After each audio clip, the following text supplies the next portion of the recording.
আমরা যেটা তৈরি করছি এবং তার পুরো ভিজুয়ালটা আপনারা মানুষের কাছে পৌঁছেছে এবং এটা শুধু মনে রাখবেন বাংলার নয়, সারা বিশ্বের একটা আইকন হিসেবে থাকবে হাজার হাজার বছর ধরে।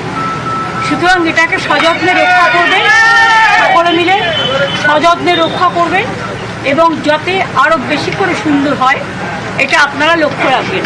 এখন আপনাদের দায়বদ্ধতা, দায়িত্ব, কাজ আরও বেড়ে গেল। আমি ডিএমকে যেটা বলবো, ডিএম আমার পাশে আছে, যে সাংবাদিকদেরও একটুখানি ওদের একটা কোর গ্রুপ করে দেবো, যেটা হচ্ছে ওরাও টাইম টু টাইম ফিডব্যাক দেবে এবং ওদেরও যদি কোনো ফিডব্যাক থাকে সেটা আমরা নেব এবং ওদেরও এই কার্যে আমরা যেন ইনভলভ করতে পারি। কারণ পিআর তো করতেই হবে, সেখানে ওদের ছাড়া এটা হতে পারে না।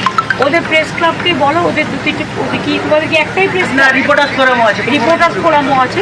একদিন ওদের সাথে মিটিং করে নাও, চা খেয়ে নাও, নিয়ে ওদের সাথে কথা বলে ওরাও কীভাবে পিআর করতে পারে, আমরাও টাইম টু টাইম ছোটো কাগজগুলো, ইভেন জেলার, তারপরে ছোটো রেডিওগুলো, সেগুলোকেও কেবলগুলো কীভাবে আমরা প্রমোট করতে পারি সেটা আমরা দেখি।